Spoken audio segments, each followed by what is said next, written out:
Alô, amigos, alô, turma, um grande abraço a todos vocês ligados aqui no Boletim AV, nessa sexta-feira, dia 11 de agosto de 2023.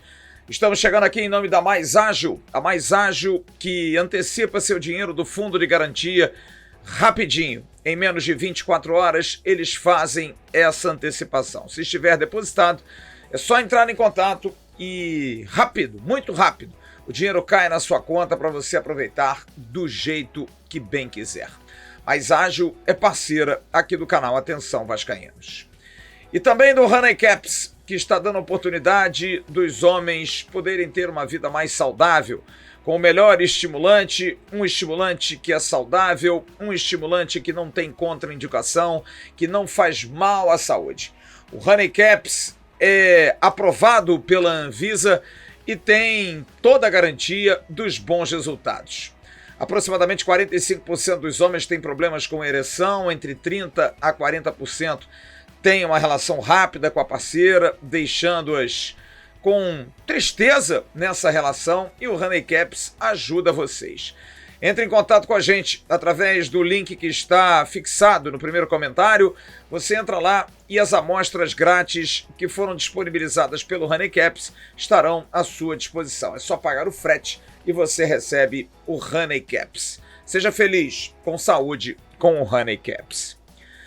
O atacante Rossi foi finalmente apresentado hoje, no início da tarde, na entrevista coletiva no CT Moacir Barbosa. Jogador de 30 anos de idade, já em condição de jogo, demonstrava muita alegria, muita satisfação e até muita emoção. Voz embargada, os olhos com muitas lágrimas, marejados de uma forma a quase chorar, mas é um jogador que chega muito identificado. Como foi falado, inclusive, na apresentação pelo diretor executivo Paulo Brax, que o apresentou, é um jogador do coração, jogador que traz esse ânimo, essa força, essa disposição. Vamos ouvir então o Búfalo Rossi na sua apresentação. Ele começa falando sobre um tema importante, como é que foi a negociação e por que ele aceitou o Vasco. Tinha outras coisas desse bolo aí? Quando o Vasco chegou, você parou de negociar, Rossi? Cara, na verdade, eu já estava negociando com clubes de fora, já tinha umas conversas com outros clubes daqui também, e eu achava que não voltaria mais, e já estava me organizando para sair do país de novo, e quando chegou a proposta, eu parei a conversa com o Vasco, eu parei de negociar com os clubes de fora, e agradeço o Túlio também, que é meu empresário, Túlio de Melo, que conversou com o Paulo e foi de imediato, de bate-pronto já, quando já era um desejo meu antigo de voltar, então foi bem rápido, foi bem tranquilo. Rossi, que admite que sempre pensou em voltar, sempre teve vontade de voltar, disse até que estava arrependido de ter saído do Vasco da Gama de 2019 para 2020. Ele ficou bastante propenso a aceitar. Rossi, que tem um ídolo no Vasco, um jogador que é referência para ele sempre. Vamos ouvir então o Rossi falando sobre a volta e sobre o ídolo. Acho que na Série B teve um momento na minha passagem pelo Bahia que não estava jogando com frequência. Cheguei a ligar para o Fabiano, que é um amigo que trabalha aqui no clube. Se precisasse, eu voltaria. Não sei se o Bahia liberaria na ocasião. Sobre a segunda pergunta, o Edmundo nunca escondi de ninguém, que sempre foi meu ídolo.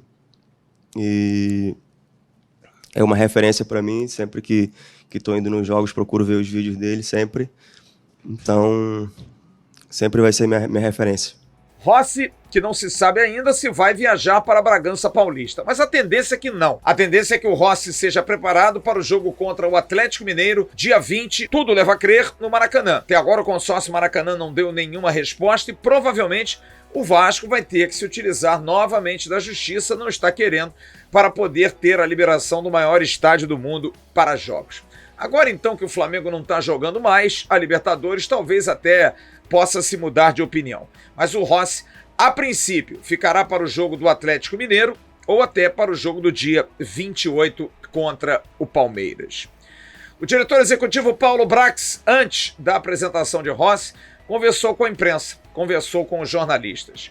Esteve com os jornalistas de forma informal, eu avisei ontem que não seria entrevista coletiva, em momento nenhum se falou de coletiva, na verdade foi um boato de que ele poderia dar uma entrevista coletiva porque ele mesmo falou que falaria depois da janela. Mas foi um papo informal em que Paulo Brax abriu muitas informações importantes que a gente vai compilar e tentar trazer logo mais no News.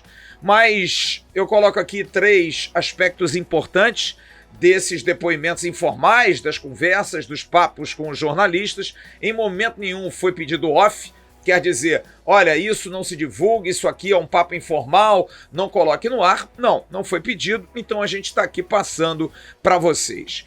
Disse ele, principalmente em relação a jogadores, que há sim 2 vertentes, uma da necessidade e a outra em cima do extra-série.